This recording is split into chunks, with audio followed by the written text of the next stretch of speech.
Est-ce que la suite tant attendue de Beetlejuice est à la hauteur du premier? Tim Burton aurait-il enfin réussi son comeback? Ou est-ce que le réalisateur nous déçoit encore, comme c'est son habitude depuis trop d'années maintenant? Écoutez, j'en suis la première surprise, mais il se trouve que Beetlejuice est loin d'être raté, et ça vaut le coup d'en parler.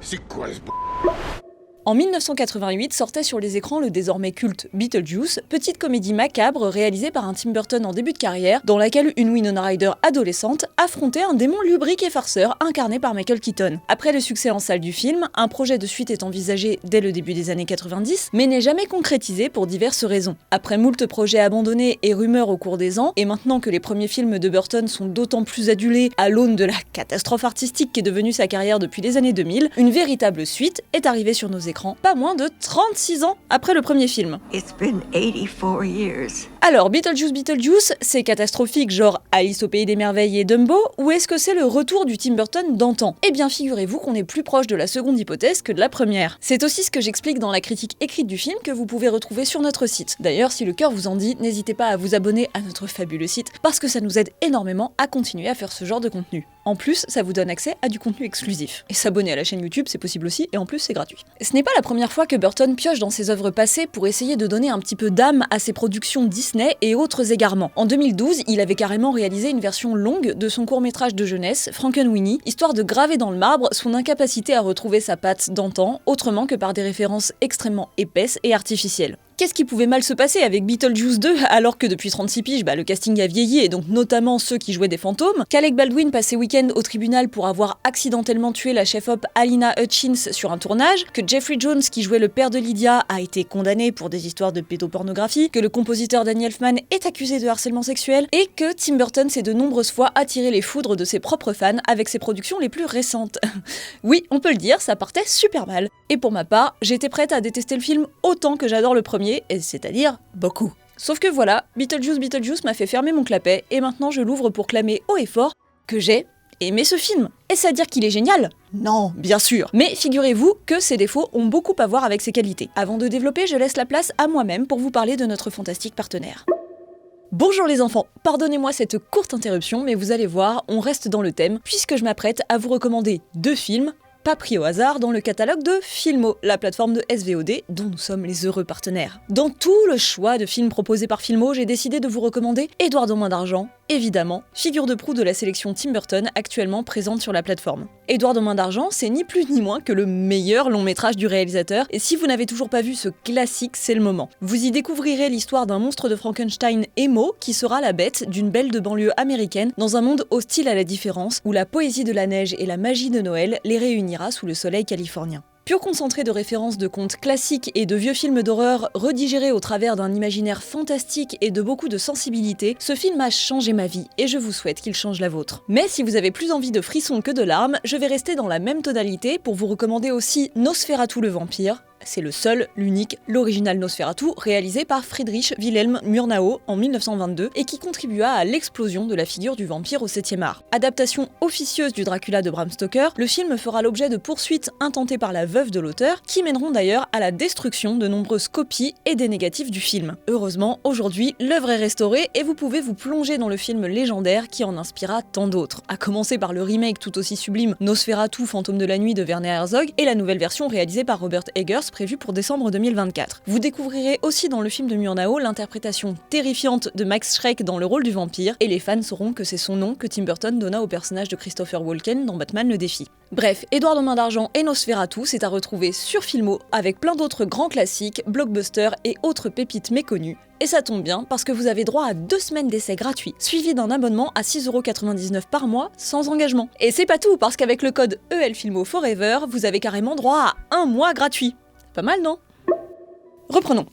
Pour être clair, il y a 2 points à aborder dans les choses qui ne vont pas. Le premier, c'est les effets visuels. Pas tous, il y en a même qui sont très réussis et même beaux, mais il y en a d'autres qui sont plus embêtants. Et encore, je passe sur 2-3 fonds verts d'une laideur absolument criminelle parce qu'ils ont le mérite de n'être pas trop nombreux. Ceux qui me dérangent davantage, ce sont ceux qui visent à imiter les effets pratiques du premier film, par exemple la fausse stop motion. L'effet est joli et même plutôt bien limité, d'ailleurs il y a même toute une séquence un peu surprise qui se déroule en stop motion et qui est très sympa. Il est trop tôt pour savoir exactement comment ces animations ont été faites, mais je mets ma main à couper que la production n'a pas investi le temps et l'argent nécessaires pour faire de la véritable animation en volume, d'autant qu'elle intervient dans des scènes un petit peu compliquées parfois, alors que le plus simple était de tout faire en numérique. Peut-être que les coulisses me donneront tort, mais j'ai vraiment l'impression qu'on est sur une modélisation entièrement numérique, de même que pour pas mal de plans qui font intervenir la maquette de la ville déjà vue dans le premier film. Même si c'est plutôt bien fait et que je vois pourquoi ils ont jugé que c'était nécessaire en termes de cohérence visuelle avec le premier film, cette récupération du look effet pratique me dérange un peu. D'abord parce que je trouve que les effets fauchés, ça a du charme quand ils sont le produit d'une contrainte, d'une créativité induite par un manque de choix. Quand vous avez les moyens de faire autrement,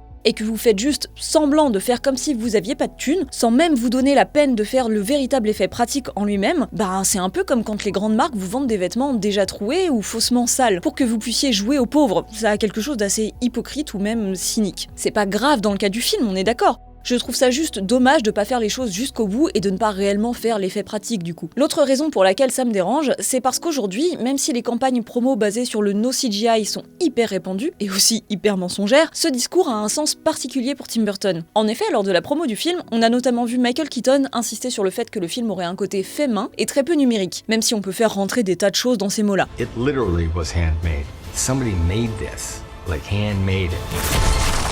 Burton, c'est un réalisateur qui est associé à la stop motion et aux maquettes de manière générale. Dans le making-of de Sleepy Hollow, film tourné en studio avec des décors aux perspectives faussées et des maisons en carton-pâte, le réalisateur explique à quel point cette esthétique du dur, à la fois faux mais tangible, est importante pour son cinéma. Or, quelques années après, voilà que Burton nous pond Alice au pays des merveilles, tournée entièrement sur fond vert, avec un rendu visuel absolument atroce, en plus du reste.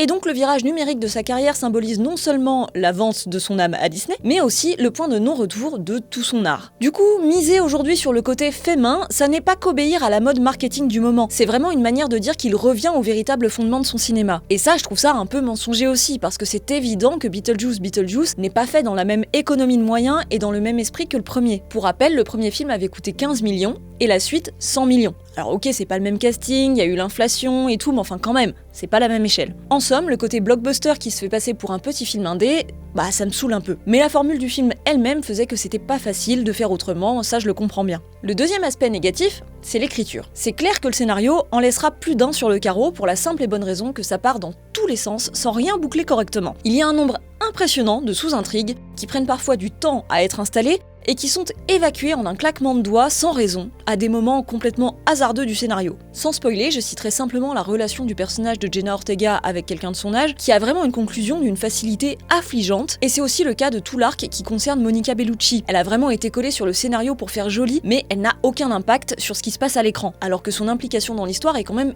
énormément teasée, notamment à travers la séquence de son apparition, qui est à la fois très belle et trop longue, comme une version adulte et un peu complaisante d'une scène de l'étrange Noël de Monsieur Jack que vous reconnaîtrez. Bon, elle aura au moins le mérite de servir d'idée de costume d'Halloween cette année, en tout cas moi j'ai pris des notes. Bref, comme on s'y attendait un peu, le personnage de Monica Bellucci est vraiment juste un fantasme purement burtonien, exposé sans pudeur sur grand écran, comme il a eu tendance à le faire avec chacune de ses compagnes au cours de sa carrière, et je pense notamment à Lisa Marie dans Mars Attacks. Donc oui, avec cette écriture complètement foutraque, vous avez peu de choses qui se tiennent dans cette histoire, peu de personnages complets, et énormément de choses qui ne servent à rien au-delà de leur intérêt humoristique ou esthétique. Et je comprends très bien que ça dérange les détracteurs du film, mais laissez-moi vous dire qu'en fait, de mon côté, ça me dérange pas tant que ça. Tout simplement parce que le bon Tim Burton, le Tim Burton doué des années 90, on le sait, il n'a jamais été bon pour suivre une narration cohérente et pour mettre en scène un scénario solide. Regardez le premier Beetlejuice. Si on arrête 2 secondes de le voir avec les lunettes de la nostalgie, malgré ses innombrables qualités, lui aussi il a beaucoup trop de personnages et une structure complètement boiteuse, entre la partie consacrée au Maitland et celle où la famille Dietz et Beetlejuice prennent le dessus. Même les meilleurs films de Burton, comme Édouard aux mains d'argent, présentent parfois de gros problèmes de cohérence. Mais est-ce qu'on s'en fout ? Oui, parce que dans le pire des cas, la pilule passe grâce à la richesse du reste, et dans le meilleur des cas, parce que cette espèce de flou artistique participe à la dimension fantastique de ses films, et permet une sorte de libération de son esthétique et de la poésie qui en découle. Je pense que Beetlejuice avait, en fait, presque besoin d'être aussi mal torché à l'écriture pour réussir à retrouver l'énergie du premier film, retrouver sa spontanéité, sa décomplexion et son humour. Parce que oui, pour en arriver au point réellement positif, il faut que j'avoue que je trouve le film super drôle. J'ai vraiment ri en retrouvant le plaisir que j'avais devant l'humour un peu épais et déjanté de Mars Attacks ou Pee-wee Big Adventure. French fries!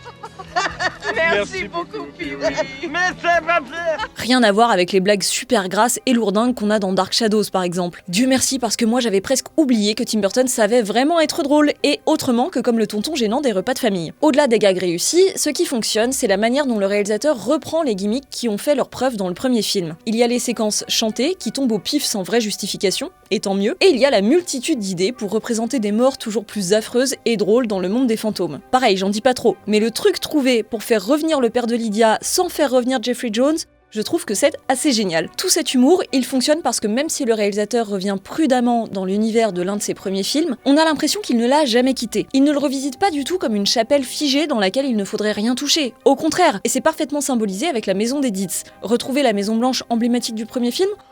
Bof bof, puisque en raison d'un deuil, la maison va être entièrement recouverte d'un drap noir. Oui, pourquoi pas. C'est le genre de truc à la fois absurde, joli et symboliquement fort qui arrive quand Tim Burton ne se pose pas trop de questions et qu'il fait ce qu'il veut. À vous de voir si c'est aussi censé symboliser le deuil que le public doit faire de l'image figée de l'ancien film. Pareil pour les personnages, puisque ces anciens personnages, il les malmène, il les fait évoluer, il s'en moque avec tendresse, mais en tout cas, il n'en fait pas des statues de cire dédiées à la mémoire du premier film. Ils sont une véritable matière vivante avec laquelle il va déconner autant que par le passé, et c'est de là que va naître le rire. Et parfois aussi l'émotion. C'est les émotions en fait. Ça fonctionne aussi grâce au casting, évidemment, qui saute à pieds joints dans le délire. Winona Ryder, malgré sa frange découpée au ciseau de scrapbooking qui ferait pâlir de jalousie celle de Courtney Cox dans Scream 3, c'est évident qu'elle s'éclate à inventer cette version plus âgée et névrosée de Lydia. Pareil pour Catherine O'Hara et Michael Keaton qui sont aussi tarés que dans le premier film, et les nouveaux acteurs se mettent au diapason. Justin Theroux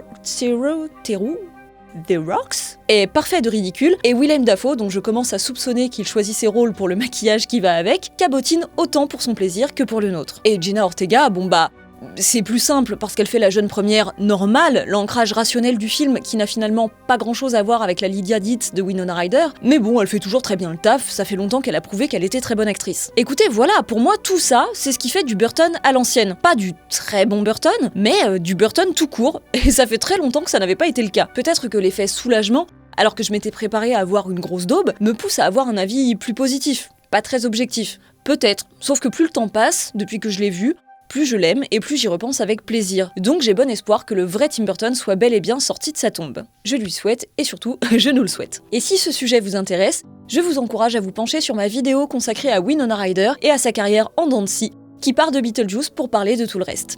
À très vite. Stop!